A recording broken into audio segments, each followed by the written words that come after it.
Greetings, everybody. My name is Kevin Rudd. I'm President and CEO of the Asia Society here in New York. I'm also President of the Asia Society Policy Institute. We're a think and do tank where our mission statement is to navigate shared futures between the countries of the wider Asian region and, of course, with the United States and other countries around the world. What brings us, of course, together at the moment, and for this particular webinar, is what we now do on the critical challenge of climate change. We have two huge opportunities ahead for 2023 to advance this agenda. And those, of course, are the G20 summit, which comes up in Delhi toward the end of the year, and, of course, the Conference of the Parties, COP28, which we held in the United Arab Emirates at the end of the year. And so I could think of no finer people to join us for this webinar than India's G20 Sherpa, my friend and colleague, Sherpa Amitabh Kant, who will be joining us soon to speak about India's perspectives leading into the G20 summit.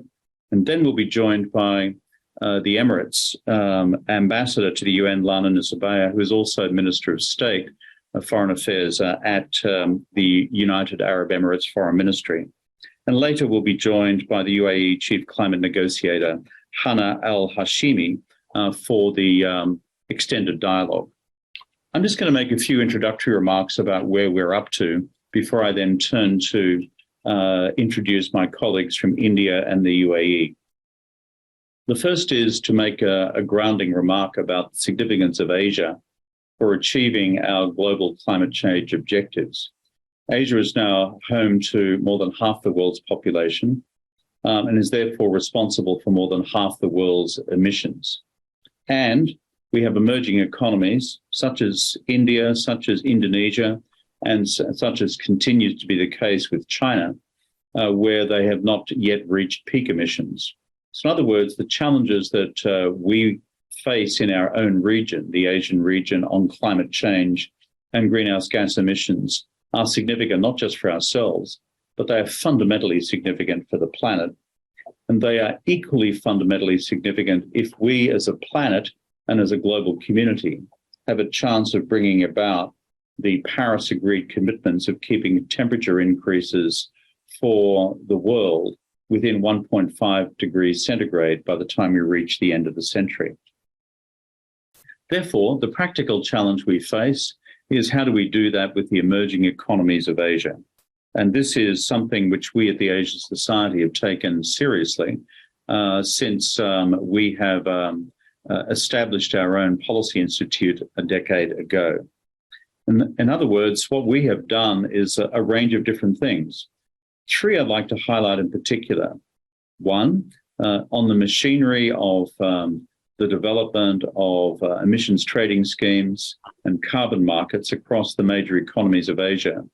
Through our technical team here at the Policy Institute, we've worked with governments in Japan, in Korea, and in China, and now in Southeast Asia and in India on carbon market design. This is a complex technical question and is one of those areas where we have found that both public servants and corporates have a deep interest in how to get carbon market design right in order to maximize greenhouse gas mitigation.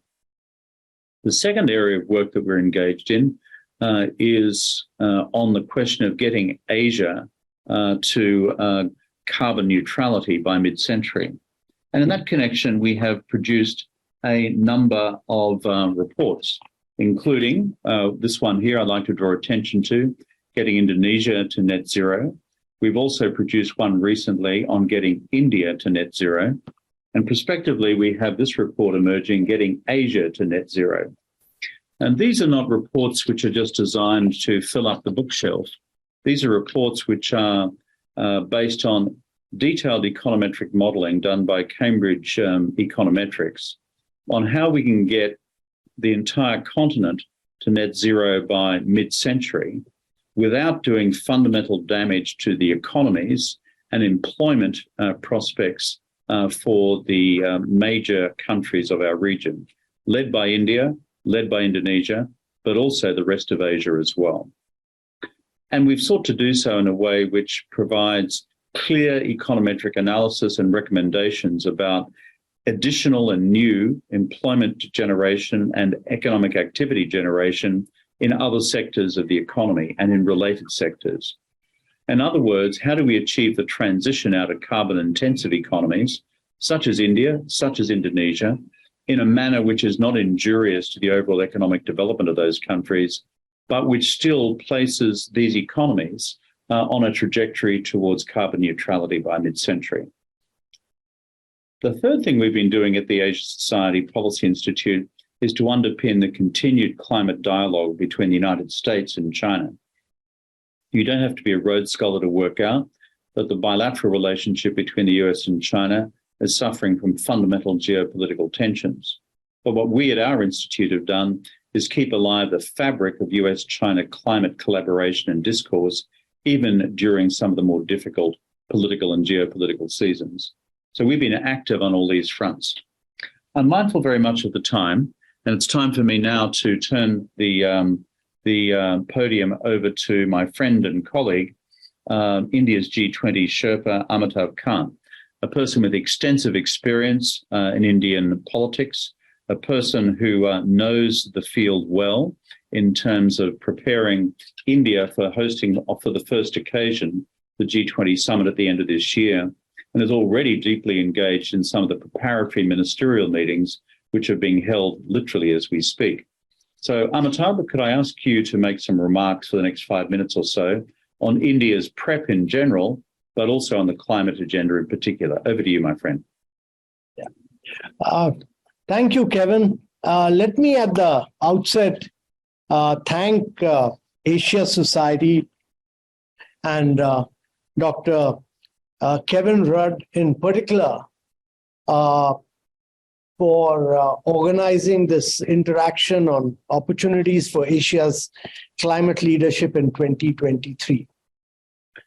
Let me first say that energy has been both energy and climate have been very critical elements of G20 since 2009. And the focus has been for a sustainable global economy and energy transition playing a very critical role in achieving net zero by 2050. Our own Prime Minister, Mr. Modi, has advocated for 5 nectar elements called Panchamrit, essential for a bright future for our future generation. Our belief is that going green is absolutely critical. We are all aware that it's not the countries of Asia which are responsible for polluting the world. Majority of the carbon space at 1.5 degrees centigrade has been occupied by the developed world. But irrespective of that, countries of Asia must be amongst the first countries in the world to industrialize without carbonizing the world. They must take the lead in growing growth. And my view is that the more we go green, the more we'll bring value, the more we'll attract capital. And actually, for Asian economies, net zero will be net positive. And going net zero will have a huge multiplier impact. And therefore, in our view, India's G20 presidency is an opportune moment to act as a bridge between the developed and the emerging economies, particularly in climate change and in energy transition.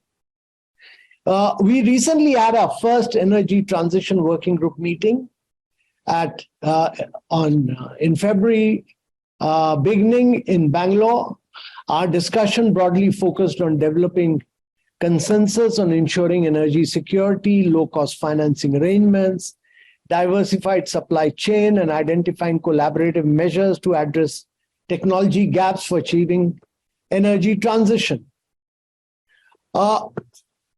Through these, our G20 presidency's endeavor is to give resonance also to the voice of the global South and to highlight our common concerns of ensuring access to sustainable, reliable, and affordable energy while realizing our SDG goals and climate ambitions. Green growth and infrastructure and investment are the two major priorities that we feel are critical. And this would require, to my mind, two things. One is our perspective is that in most Asian countries, they're blessed with climatic conditions. They have top-class entrepreneurship.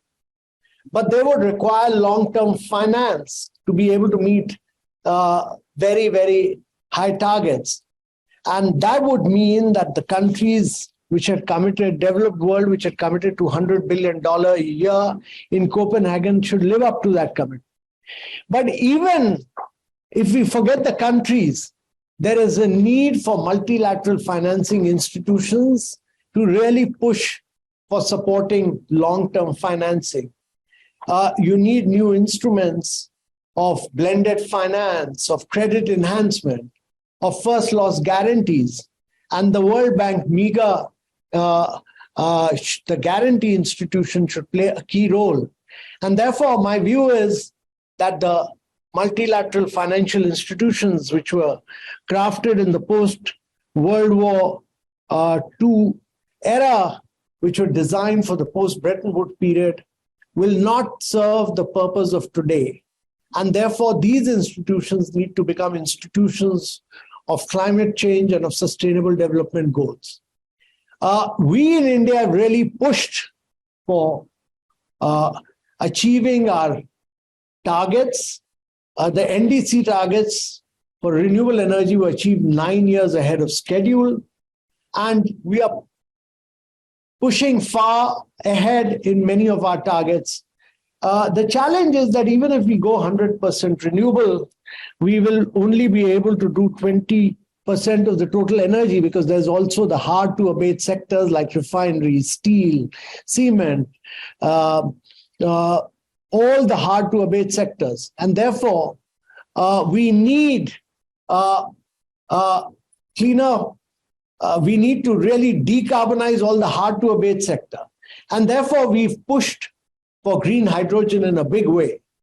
And our view is that given the climatic conditions, India has a huge possibility of becoming the cheapest cost producer, the cheapest cost exporter, the cheapest manufacturer of electrolyzers. And this would facilitate deployment of green hydrogen ecosystem and create opportunities for innovation and investment across the green hydrogen value chain, translating into investment, jobs, and economic growth. We've also pushed for production-linked incentive to develop the supply chain ecosystem in renewable space. We've focused on issuing sovereign green bonds, as well as conferring infrastructure status to energy storage systems, including grid-scale battery systems. We are great believers that as India sets its sights to becoming energy independent by 2047, we recognize that it's important to go both electric as well as push for decarbonization through the green hydrogen route. With focus on renewable energy, green hydrogen, and energy storage in the country's primary energy mix, as well as significant push on adoption of EVs to decarbonize transport sector, we in India are firmly on the path of integrating low-carbon next-generation energy solutions. I would also like to highlight that despite being home to 1.4 billion people, India's contribution to the world's cumulative emission is less than 4%, and annual per capita emissions are about 1/3 of the global average. India is the only G20 nation that is well ahead of its targets of climate change mitigation. I would also like to stress that our Prime Minister's belief that lifestyle for environment, that is behavioral change, living a new life for bringing in, nudging people towards cultural change, for becoming pro-planet people is very critical. This will bring a paradigm shift from mindless and destructive consumption to mindful and deliberate utilization of resources.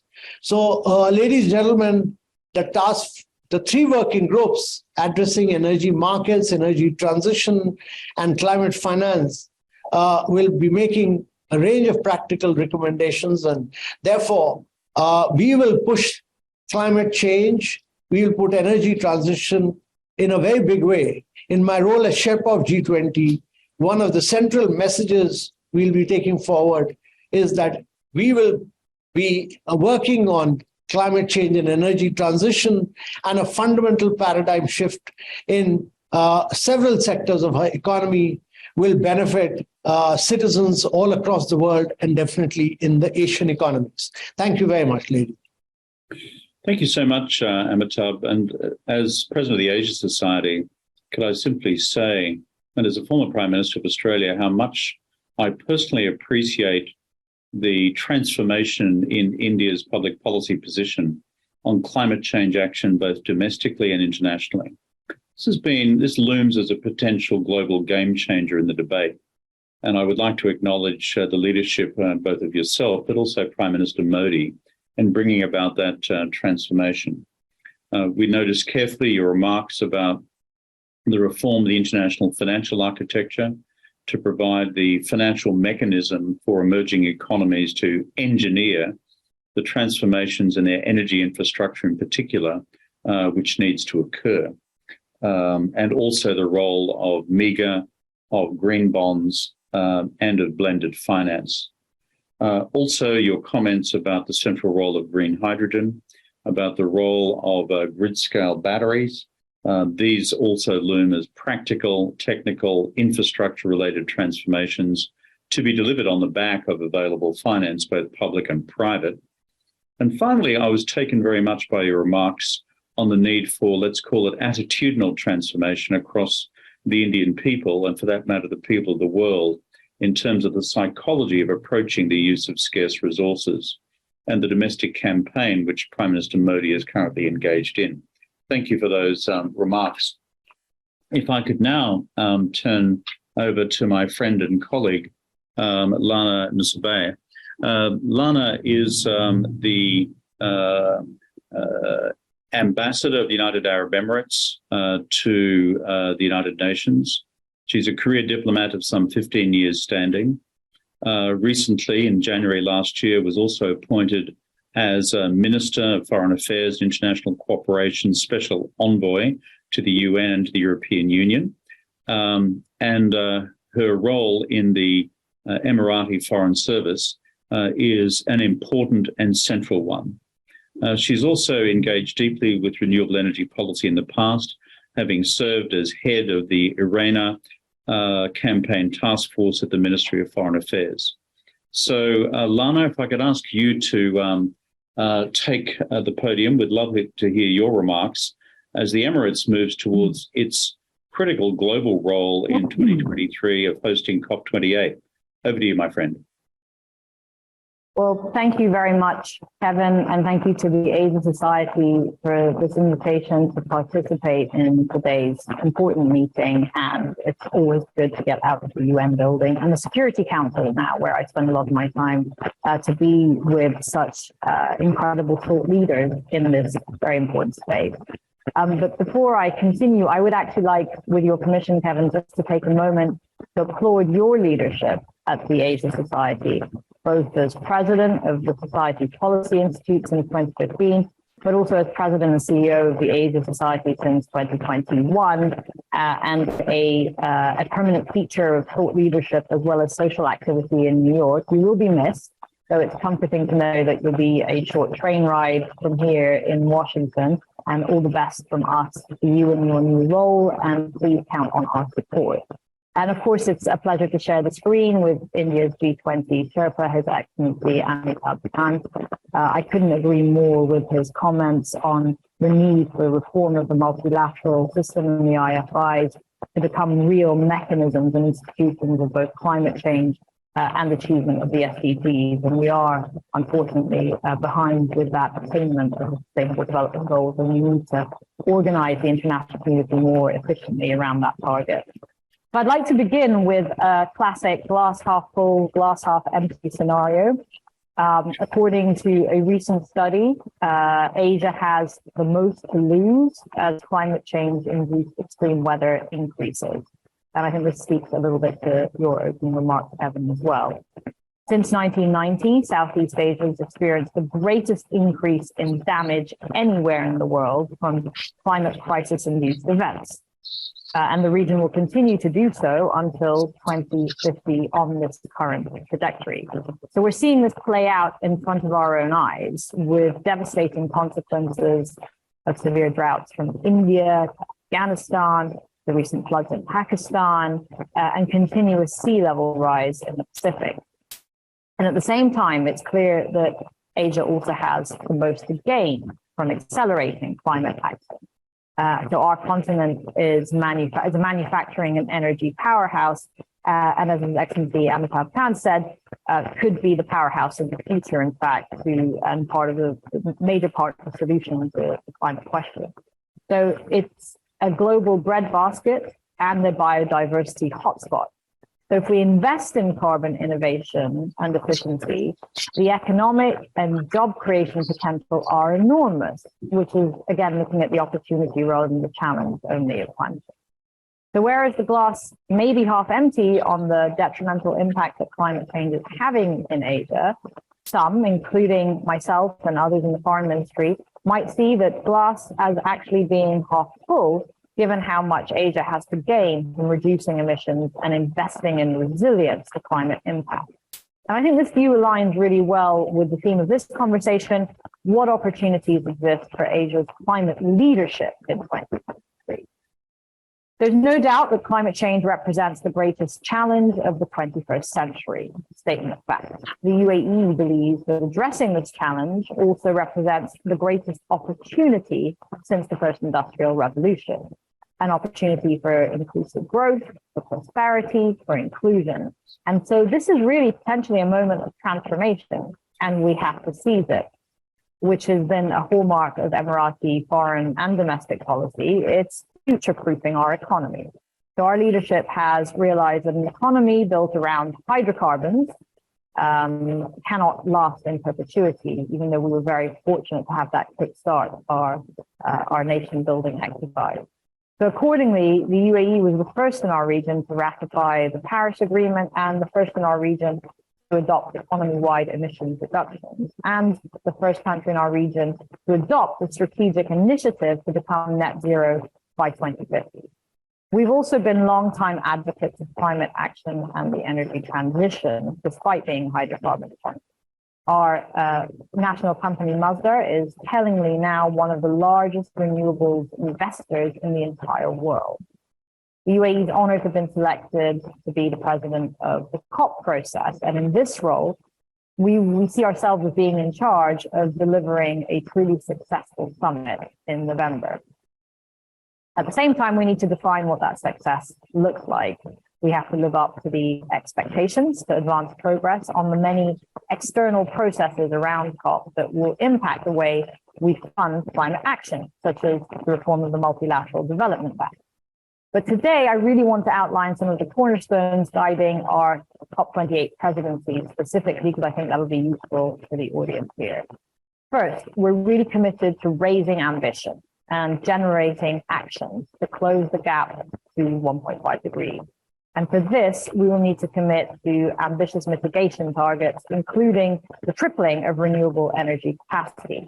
And we need to engage the energy industry to raise their own investment, because without them, no feasible energy transition can be realized. But COP28 is also the moment to show that decarbonization is the smart move for the economy through policies that are simultaneously pro-growth and pro-climate. As our incoming president of COP28, who many of you know, Dr. Sultan Al-Jaber, recently said, we need to hold back emissions, not progress. Second, as the negative impacts of climate change increase, including rising socioeconomic and political instability in some parts of the globe, we must step up our efforts to improve adaptation capacities and respond to already severe climate impacts. This is especially so in the most fragile context. This means new investment in food and water resilience, early warning systems, and natural barriers and carbon sinks like mangroves and coral reefs. And it also means establishing a framework for the global goal on adaptation, demonstrating progress on doubling adaptation finance and operationalizing the fund for loss and damage. Third, our outcomes will only be transformative if they are inclusive. This is really a closely held view in the UAE. So we intend for November's COP28 meeting to be exceptionally consultative. We need all sectors and segments of society to be there, when we see the inclusion of all stakeholders as fundamental to success. So we'll be pushing for the input and the leadership of women, civil society, youth, companies, think tanks, scientists across all these outcomes. And it's part of the reason that our government has appointed an incredibly diverse COP leadership team. Rizan Al-Mubarak, president of the IUCN, is our high-level champion. And Shem Al-Mazroui, one of the youngest ministers in the world, is our youth climate champion. So we want to create more deeper channels for non-party stakeholders to contribute to the process. And finally, COP28 will see the first ever global stock take, which is essentially the biggest political moment since Paris. The stock take assesses our progress towards achieving the goals we all set out and agreed to in the Paris Agreement. Unfortunately, I think it's safe to say that we already know this scorecard will show that progress is lagging behind, in fact, way behind. But the stock take also mandates COP28 to agree on how we close the gaps in our implementation by 2030. So what are we going to do over the next 7 years to course correct on 1.5, adaptation, loss and damage, and finance? So we'll be engaging our partners and stakeholders across the globe in venues like the G20 and the Security Council at the UN to ensure that everyone rallies around this goal. Before closing, let me point out that we're joined here today by the very talented Hana AlHashimi, the UAE Chief Climate Negotiator from our COP28 team in Capital. And she really has in-depth knowledge of the day-to-day preparations for COP28. And she'll be able to participate in the interactive segment of today's discussion. She's someone I've worked with for a number of years at the UN and is an experienced multilateral negotiator. And so we're wishing her the best of luck in this tough challenge ahead. But again, looking for the opportunity rather than the challenge in the climate debate today. Thank you very much, Lana, for those remarks. And also would extend as chair of this particular discussion and dialogue, the UAE's Hana AlHashimi, who's joining us. And she's been your principal negotiator at COP27. She'll be your principal negotiator at COP28. And she brings a wealth of experience to the negotiating table. And we look forward very much to her joining us for the remaining 30 minutes of this discussion today. So let me open up the table and let's discuss some of the items which both Amitabh and Lana have brought before us. I noted very carefully what Lana had just spoken of about glasses being half full and half empty, about challenges and opportunities, and turning the threats that we now perceive and see to the climate into a new set of opportunities for employment, for innovation, and for economic growth. I also noted carefully what Lana said about the content of the upcoming agenda for COP28 as it relates to mitigation, as it relates to adaptation, as it relates to loss and damage, as it relates to climate change finance, and of course, the commitment under the leadership of Sultan Al Jaber to an inclusive COP28 with as many parties as possible, both at the conference and participating in the overall process. Let me begin with one question to both Amitabh and to you, if it's okay, Hana, which is, let's look at the intersection of these two important meetings. The G20 summit is coming up with lots of preparatory work with G20 leaders. The G20 summit will be held virtually on the eve of COP28 in the Emirates. Let me start with you, Amitabh, and then I could move perhaps to Hana for her reflections on How do you see the intersection of these two meetings working? And what would be a useful contribution to a positive outcome at COP28 coming out of the G20 communique and the gathering of leaders there? Let me start with you, Amitabh, on that, and let me then ask for Hana's response. Over to you, Amitabh. So I think the most important thing is that G20 and COP28 need to work together. They need to converge, they need to integrate, they need to have a common strategy, and they need to have the big picture. Now, secondly, both of us need to ensure that in partnership, we need to get a clear action plan. At the end of the day, it's not about talking, it's about delivering, and therefore, the developed nation, if you need to achieve 1.5 degrees centigrade by 2050, the developed world need to move towards achieving their targets by 2030. That's important because they are the ones who've occupied the carbon space. And secondly, I think it's not that developing and emerging markets need resources, but entrepreneurs who are pushing for change, it'll be the emerging markets and the developing markets would require resources.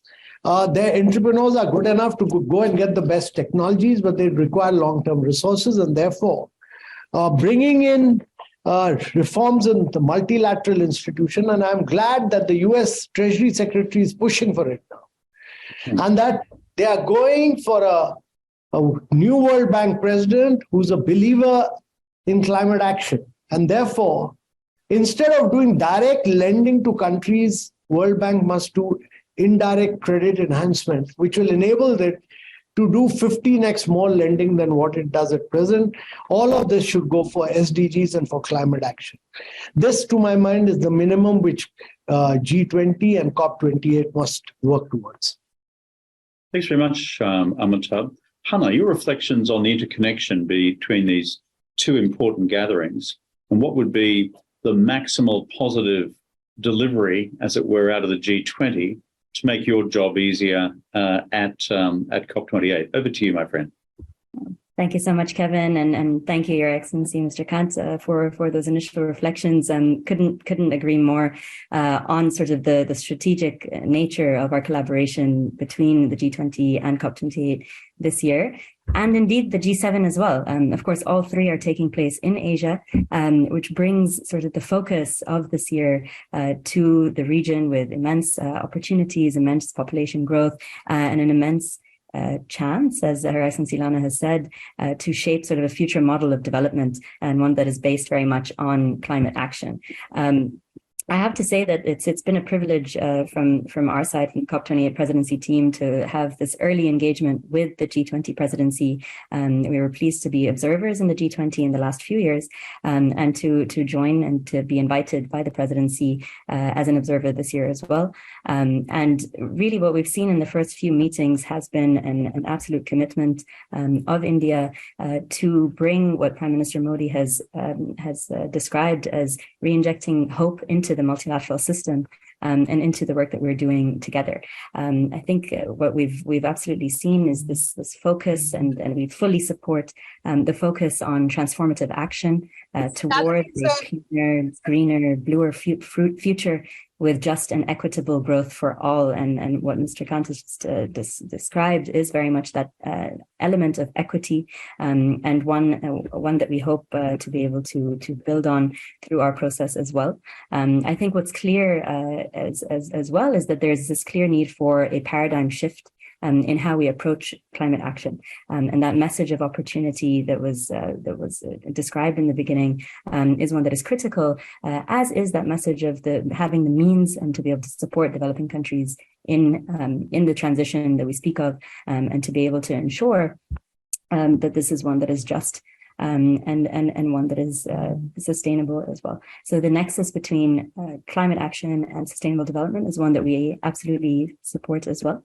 We also see a lot of coherence between how our agendas are shaping moving forward as well, including the focus on the energy transition, the need to accelerate renewables, doubling the current capacities for hydrogen, looking across the adaptation agenda at what can be done on food, water, land use systems, ensuring that this is giving equal amount of attention, while also looking at ensuring that we're adapting to the 1.5 world that we're targeting, ensuring that we're finding a way forward on loss and damage, the fund and funding arrangements, which were a clarion call from COP27 and which will require an adequate multilateral response, the one that the world sees as sufficient and adequate to the needs as they're growing, and of course on finance. Mr. Kant has outlined very much expectations from the broader reform agenda. This was also a call coming out of COP27 and the Sharm implementation plan, and one that we look to be able to unlock capital and meet the needs of the system-wide transformation that science tells us is needed for us to be able to achieve our goals. So that's one that absolutely, where signals from the G7 and the G20 will certainly set the stage and the tone for what is possible in the broader multilateral program.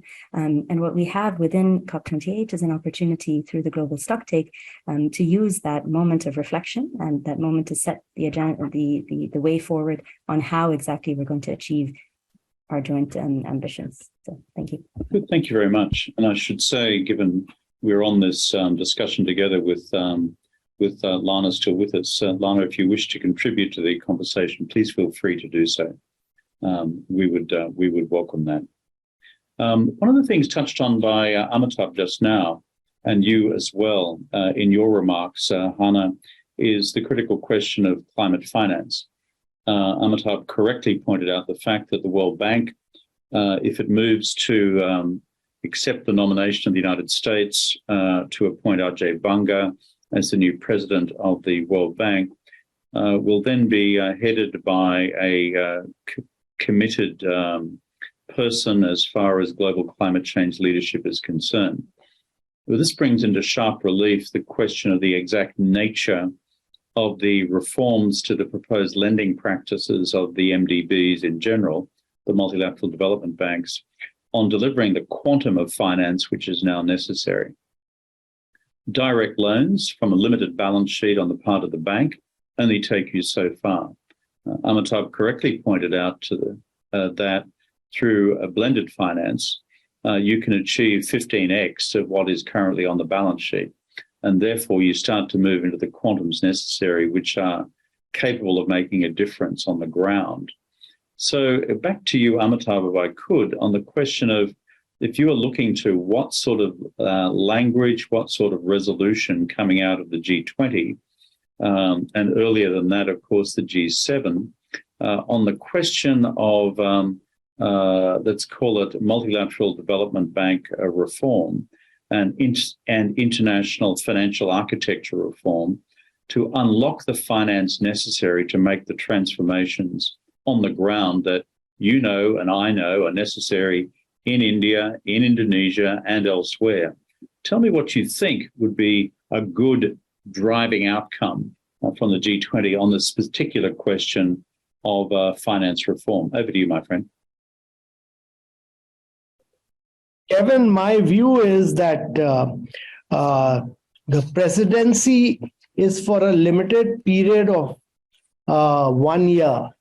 If we try and be too pushy on structural reforms, it'll be very difficult to get things done. It's important to be practical and realistic. And when I say practical and realistic, my aim is that we should really aim as pushing for a green deal for development, which in totality should really look at, trillions for billions, that is, deliver on investments for the energy transition.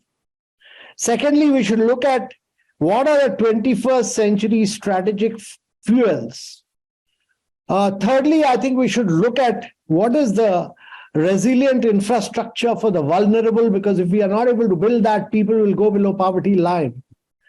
And fourthly, we should look at circular economy and how do you create business models to build new unicorns of tomorrow. And fifthly, how do we power livelihoods globally? And that would really mean that we promote distributed renewable energy as a huge income multiplier in the days to come. And that can have a huge, huge impact. Now, the sustainability transition for billions of people in the global south is very capital intensive. India's own net zero ambition needs about $10 trillion. And the global south net zero ambition will need a major part of $100 trillion. 100 trillion. Now, the cost of finance is the biggest bottleneck to unlocking trillions in private investment.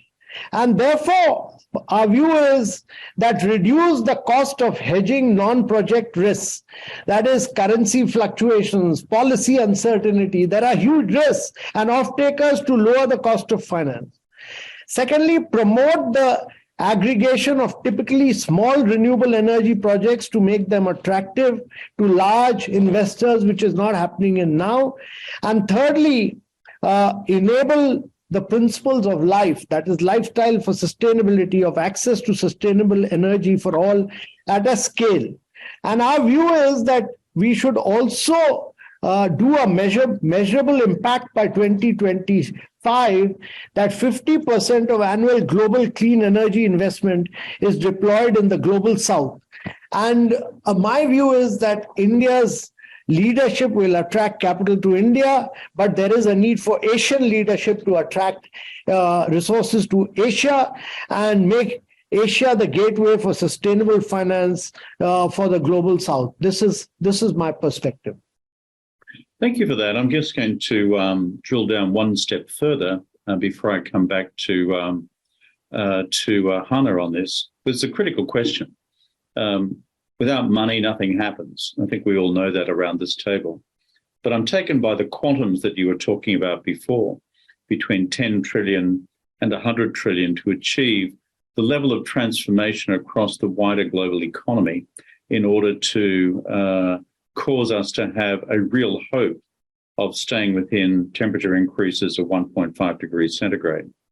And to put this into context, I just Googled world GDP in 2023 at 112.6 trillion is the estimate for world GDP. So we're talking about a number not dissimilar to an equivalent of global GDP in a given year. So unlocking that, I'm always attracted to what you had to say just now in terms of unlocking the balance sheets of the multilateral development institutions, but also drawing enormously on the deployable capital, which is available across private capital markets, both within countries like India, but frankly, internationally through the major international financial centers as well, which brings us back to meager type arrangements about how you provide the appropriate risk guarantees or risk mitigation machinery to do it, including around things like hedging against currency fluctuations, which you've just talked about. These are very, very practical initiatives.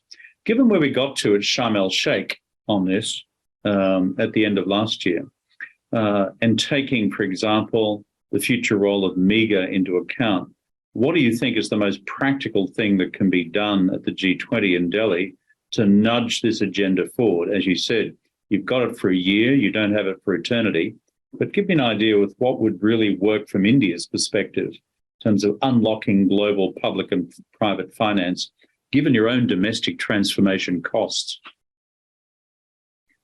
So, in my view, what we should aim for G20 is to see that, forget the structural reform, that's a long-term agenda. Yeah.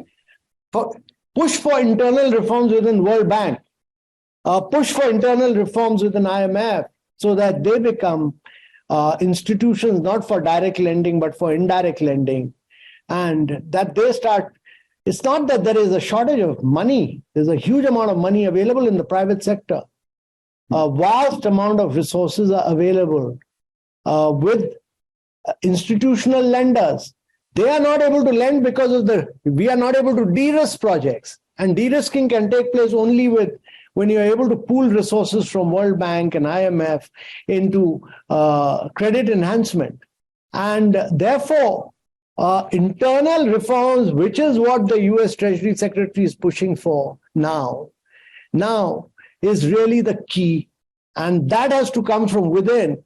Now, World Bank staffers are incentivized to do direct funding, not indirect funding. The internal reforms of World Bank are the key to the success in the short run. In the long term, many other structural reforms are necessary. Those are important observations. And when you have a team which is being driven by Janet Yellen at Treasury, Kristalina Georgieva at the fund, and prospectively, if his confirmations appointed Ajay Banga at the bank, then we have some hope of actually producing an outcome here on internal reform within the way in which direct and indirect finance is done. Also, my friend, as you mentioned before, project aggregation, as opposed to small renewable projects, but becoming bankable units for investment for the future.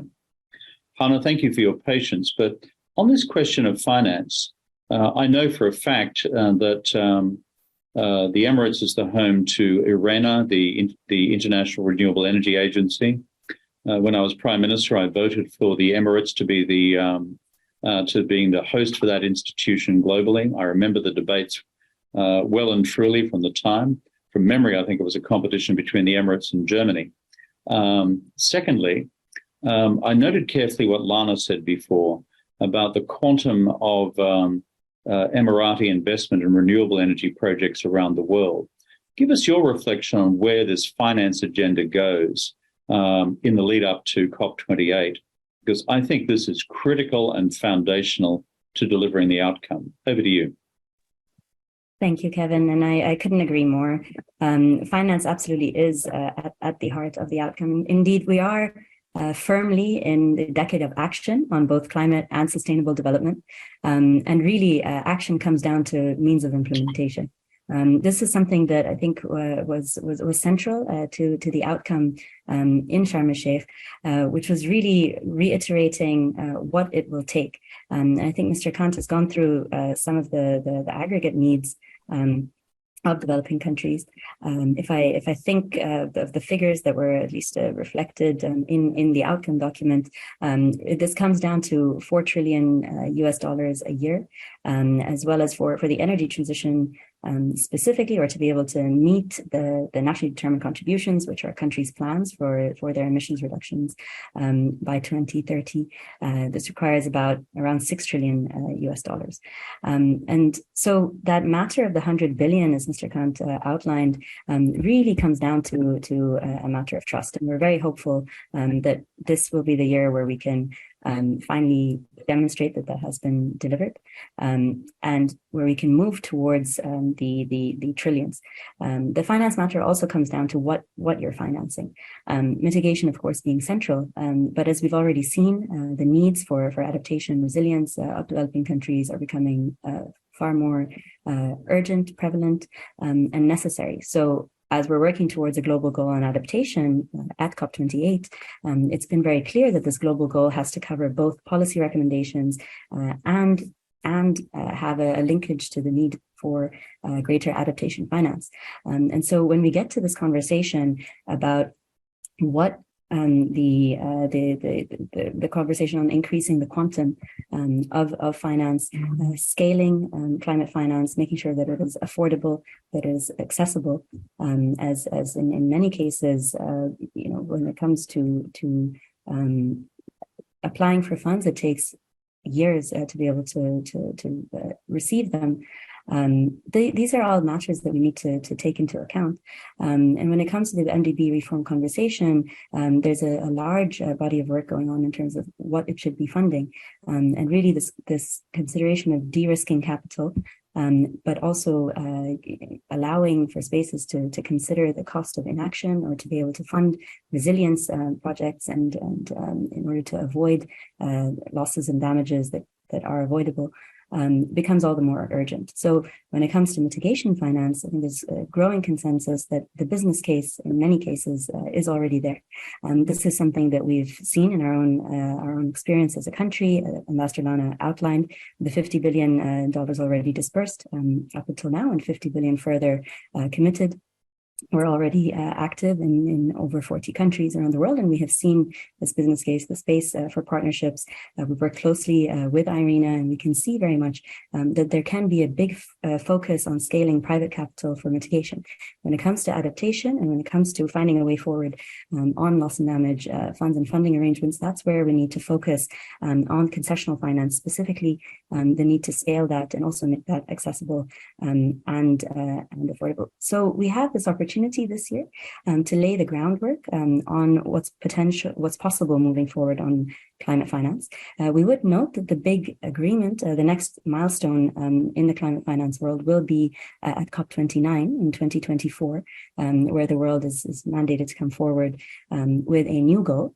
And so I think this is a good year to lay the foundations for how we will come up with that, what it would be, what it would constitute, and how we can reach sort of this shift into the trillions required in a way that really allows us to shape our future development models on one that is based on climate action as well. Thank you for those remarks. And I listened very carefully to what you said about it's a matter of trust in terms of the initial 100 billion.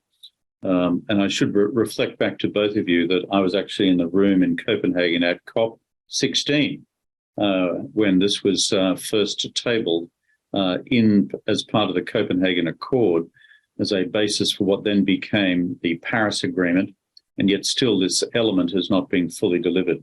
So I understand the reservations of those coming from the developing world and from emerging markets. We've got about 5 minutes or so left. I'd like to conclude with your reflections on this outstanding and contentious issue of loss and damage. As you know, it's always got the capacity to derail where we are trying to land. We all know where the debates on both sides of this debate lie. Some progress has been achieved, of course. But Amitabh, if I could ask for some concluding remarks from you about where you think loss and damage could land in the year ahead through the G20 summit and beyond. And then I'll ask the same of you, if that's okay, as well, Hana. Over to you first, Amitabh. And damage is strictly an issue being discussed at COP. It's not being taken up in G20. I don't think G20 should replicate issues which are being discussed in COP. We should work together to converge and integrate, not try and make every forum a forum for the same issues. So loss and damage is strictly a COP28 issue, and I'd request Hana to respond to that. But before doing so, let me say one thing, that climate is an issue which would require a lot of free trade as well. Openness of societies would be required. Market forces will have to play a critical role to get the size and scale to bring pricing down. The new Inflation Reduction Act of United States is a very, very protectionist act. It says that we will subsidize $3 for production in the United States.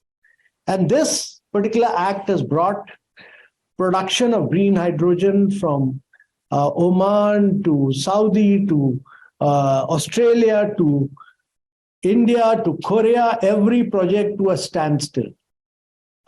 America needs to find a way out to ensure that when you're pushing for green hydrogen, you need size and scale across the world.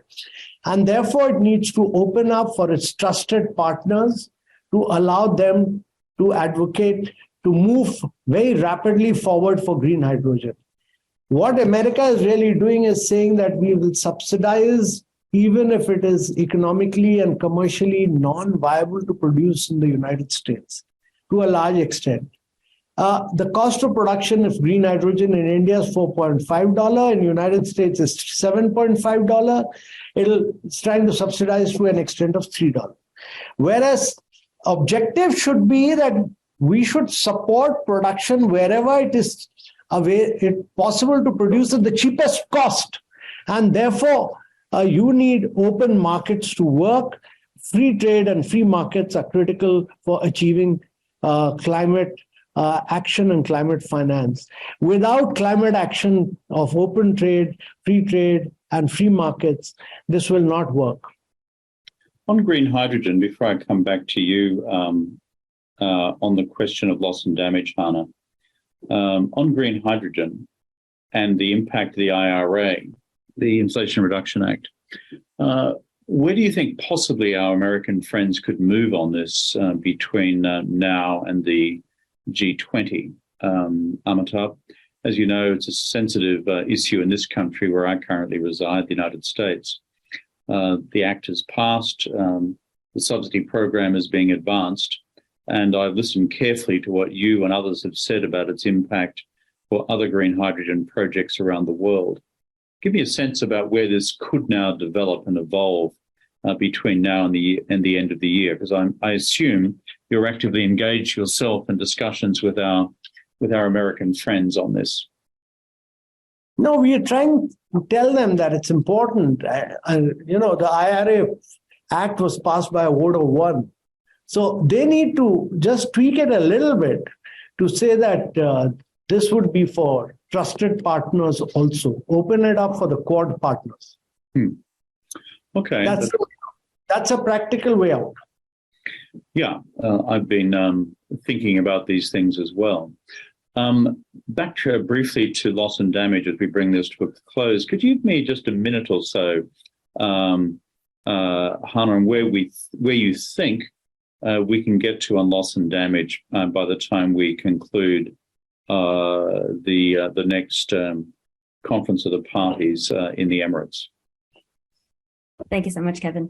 So as mentioned, this is, of course, a landmark outcome coming out of COP27, where parties for the first time agreed on cooperating on a way forward to respond to losses and damages that are already occurring on account of climate change. There's a few different aspects to it. There's the definitional part of it, for which there's also work ongoing in the Glasgow Dialogue on Loss and Damage, but for which there's also a technical committee that's been set up that will have their first meeting by the end of this month in order to set through sort of how we're going to start defining the concept. Of course, as you know, there's two sorts of losses and damages. There's the most visual ones, which are for which we have humanitarian disaster risk reduction responses there, but not at sufficient scale.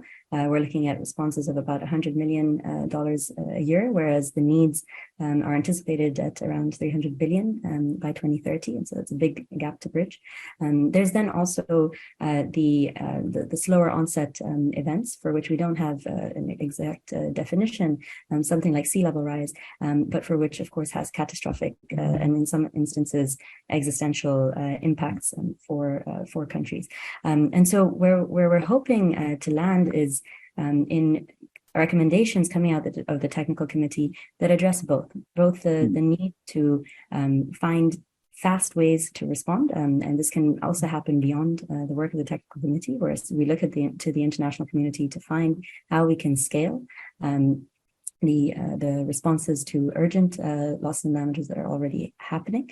and of course also a consideration of the governing structure and the operationalization or the operational needs of broader financial arrangements, including a fund. That recommendation of how it would actually work, bearing in mind that it might take time to operationalize, while sort of showing early harvests of funding would both be critical. But I think that in this vein, what we saw in COP27 is global solidarity on the need to come together as the international community on a way forward on this item. And that's one where we continue to see interest and commitment of parties to work together on that. And we hope to harness that. We also hope, of course, that this can be seen in the context of this broader global stocktake, where we're looking to where the world needs to be in 2030 in order to keep our joint goals in place and ones that we can reach jointly. So we hope that spirit of solidarity is one that we can take forward and one that we can deliver from the COP in the Asia Pacific region. Thank you. Thanks so much. And thank you to both of you for spending your time with us. As we look forward to these important developments for the rest of the year, on behalf of the Asia Society, we wish you both well.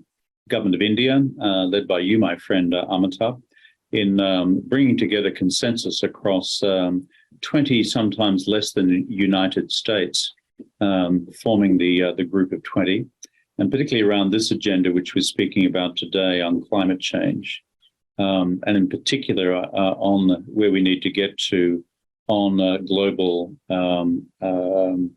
finance to support climate change transition.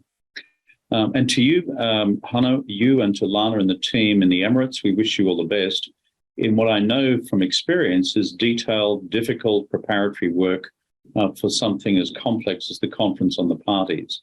And we wish you as well. My final point is simply this.